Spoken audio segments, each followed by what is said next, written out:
birthdays that happened today, but I'm aware that it is Victoria Day in Canada, so that's awesome.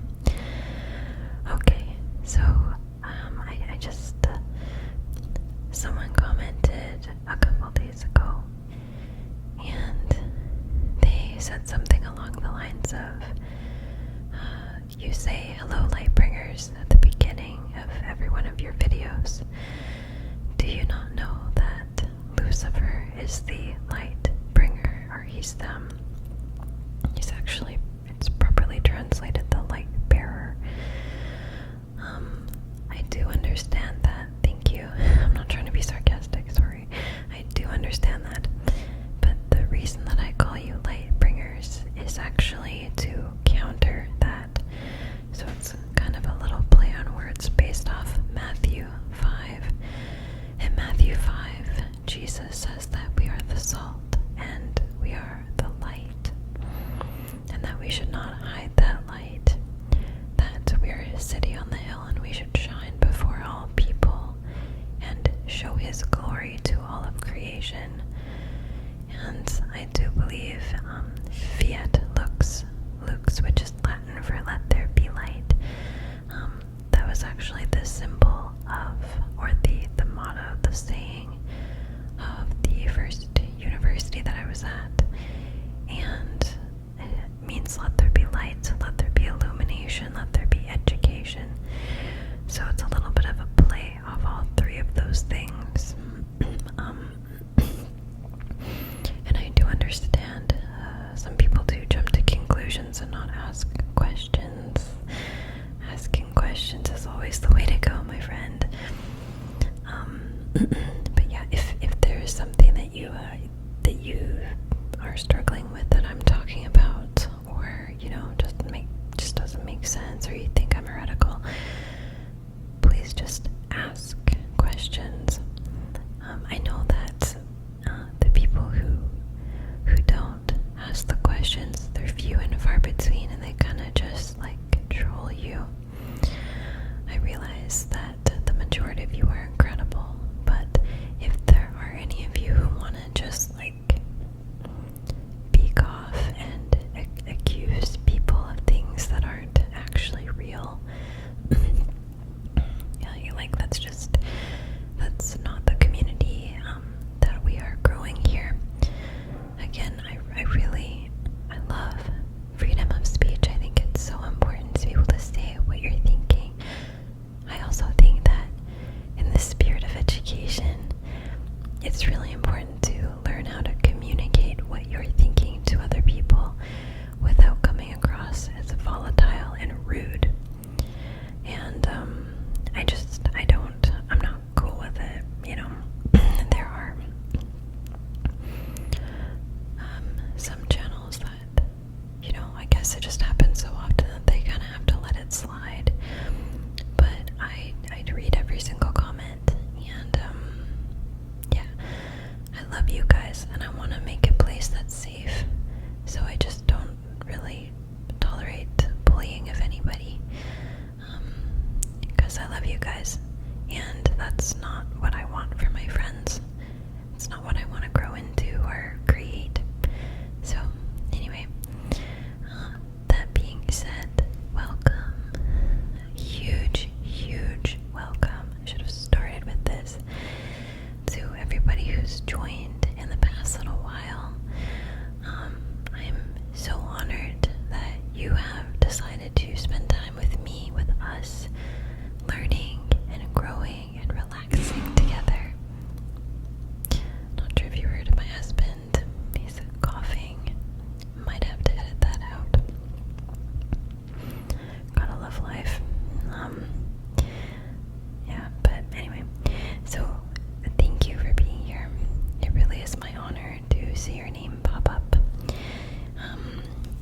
Today we're gonna be looking at Job, which is so funny. I've heard a few people say that they thought that it was Job for a long time, which is just so sweet. It's not Job, it's Job. So Job is such an interesting book. They all are.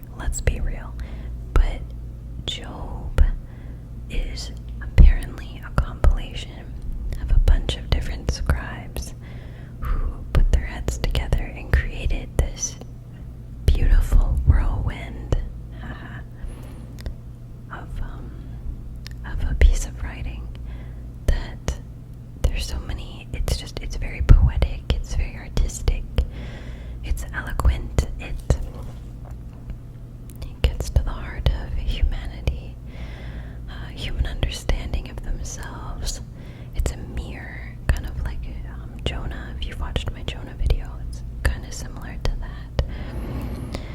So I'm gonna read the what do you call it? The intro, I guess. I have a study Bible. It's the HarperCollins Study Bible, and they have a lot of really interesting information about the books. If you've listened to my other videos, then you've seen that already. But so anyway, I'm gonna read that. We're gonna get to it. Okay. The central theme of the book of Job is the possibility of disinterested righteousness. The author asks whether virtue depends on a universe that operates by the principle of reward and punishment.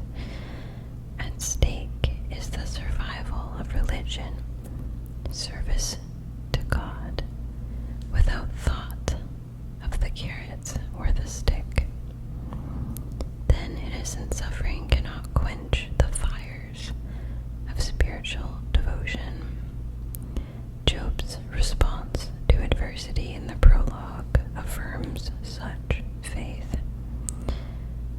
A secondary theme is innocent suffering, for which several explanations are put forth.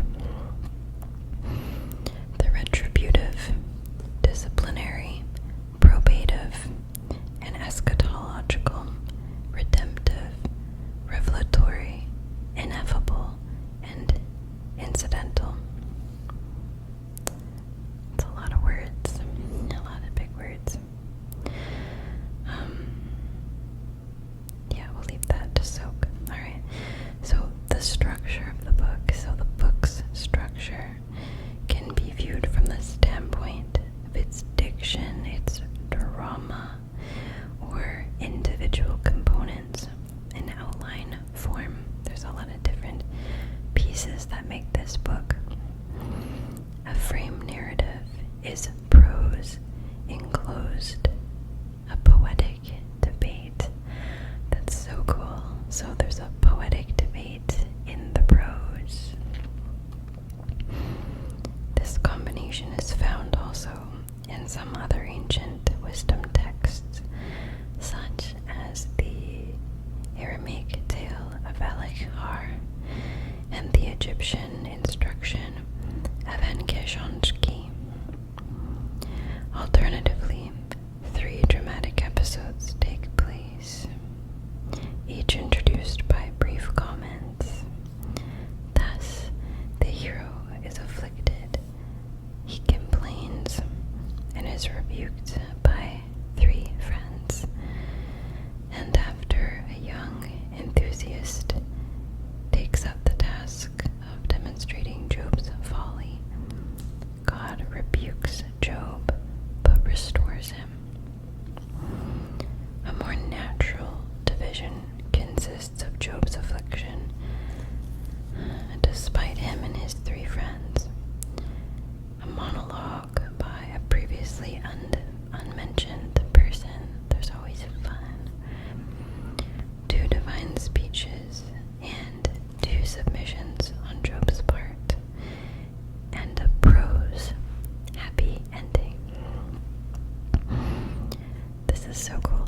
Tensions exist between prose and poetry, and even within each literary form, the story's patient hero and the defiant Job of the dialogue, a divinely commended hero in the prose, and a rebuked one in the poetry. The divine name, Yahweh, in the folktale, and Eloah, and Shaddai in the poetry, with one exception, a happy ending. Despite the argument of the hero that God does not deal with humans,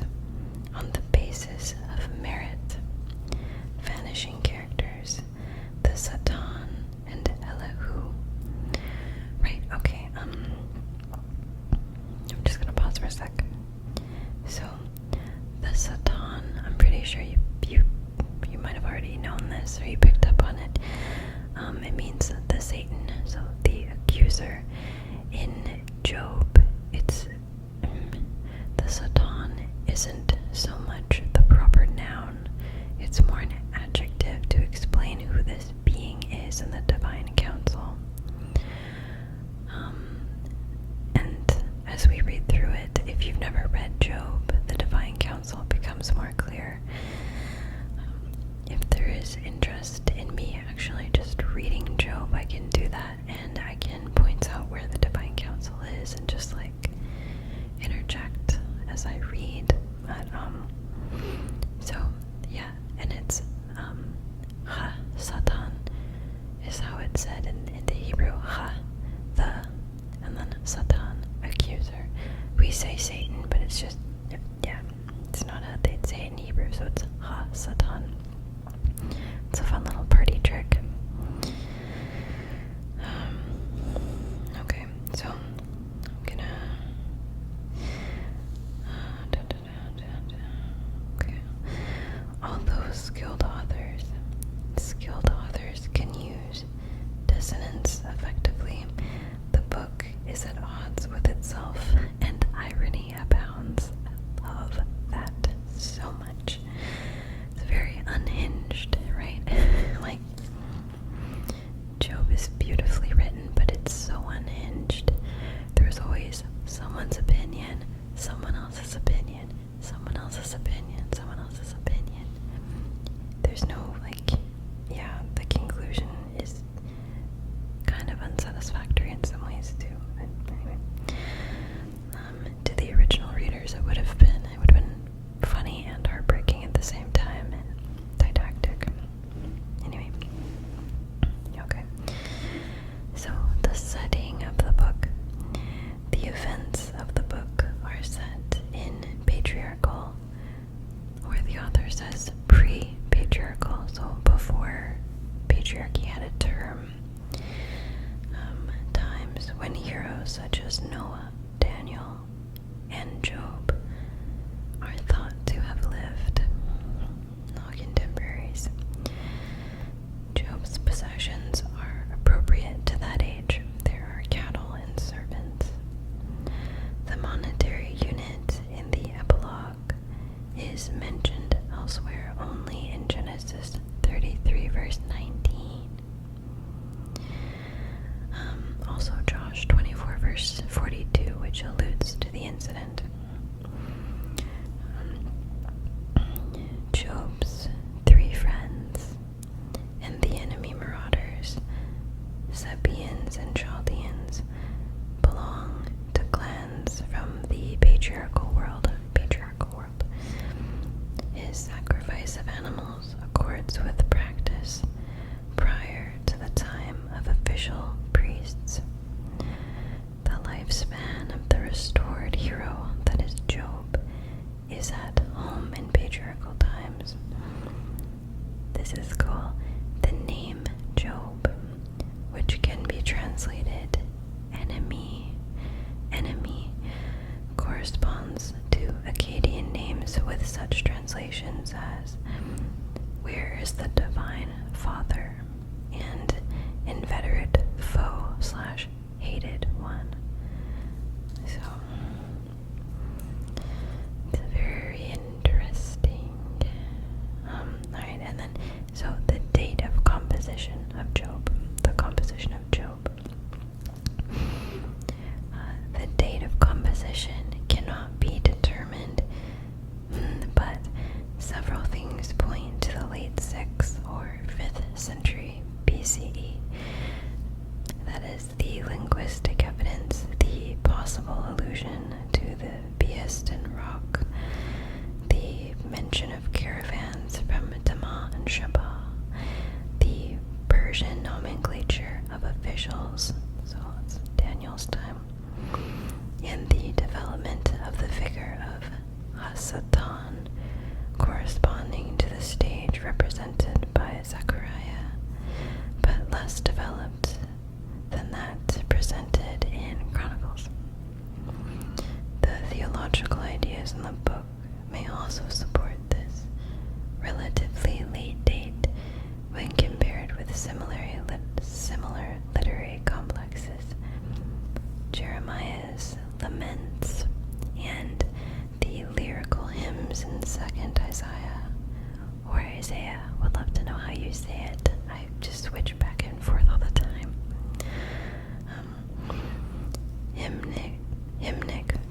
monotheism and monogamy are consistent with a late date. The choice of an Edomite for the hero is strange after 500 to 87/6 BCE, but the patriarchal setting ruled out an Israelite, and the Edomites were celebrated for wisdom. It's pretty neat that it features an Edomite in a very strictly Israelite book, and Jesus mentions Job later on. Job is referenced. The book's silence about the events of the exile is surprising, for Job's personal misery is in some ways like that of the exiles. The Targum of Job and the Testament of Job works from the Second Temple period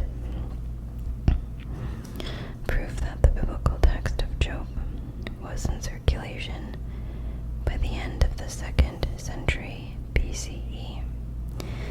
The Testament of Job exaggerates Job's charity, depicts his wife favorably, emphasizes his fight against idolatry, speculates about Satan, and alludes to cosmological dualism, magic, and mysticism. Surprise, it's in the Bible. The letter of James recalls the folktale about the endurance of Job. So James also mentions Job. Related texts. So texts that may have been inspired by or inspired Job. Or at least the format that Job is found in. The closest analogy to the book of Job is the Babylonian Theodicy. Several other ancient texts resemble the biblical book to some degree, which is still cool. From the 12th dynasty in Egypt, it's 1990 to 1785 BCE, come the admonitions of Ipuwer, a dispute between a man and his Ba. Now, Ba is a soul. In Egyptian mythology, the Ba was the person's soul. And the eloquent peasant. Second millennium Mesopotamia furnishes closer parallels. The Sumerian, a man and his god. It's diminutive. I will praise the Lord of wisdom, and a dialogue between a master and his slave parallels to the Canaanite Carrot legend are more remote, but they still reference, or they're similar to Job in their structure. So I realize that it's a lot of really dense material, and I feel like in the future it might be a good idea for me to move through it and maybe do a little bit more explaining with examples and that sort of thing.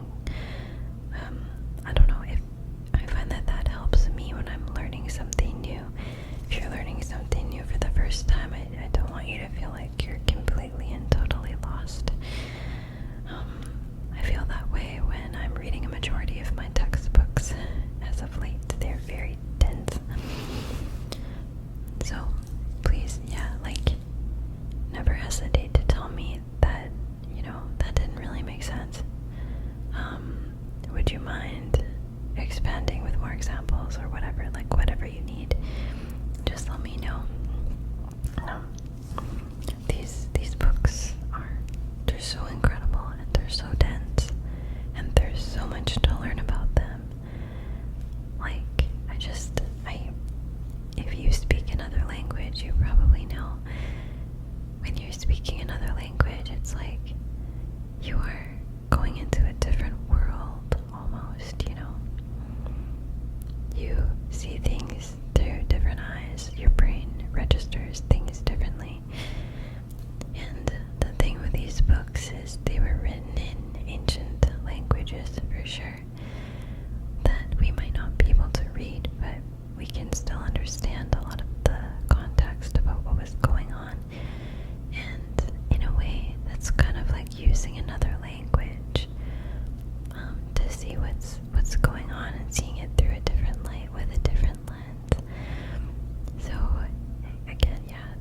there's so much. Sometimes it's overwhelming. I'm not even sure where to start sometimes. Like, with my own study or with these videos. But it's all good. We'll just keep going. As always, if this video inspired any ideas for another video, please let me know. I have an ongoing list of videos that I'm really wanting to make because you suggested them. So yeah, please never hesitate to do that. I'm sorry if the beginning of this video came across a bit strong. I guess I take the community really, really seriously, because it's the people that you are around that you become like. And I know that we'll never eliminate all negativity on the planet. I totally get that. There'll always be people.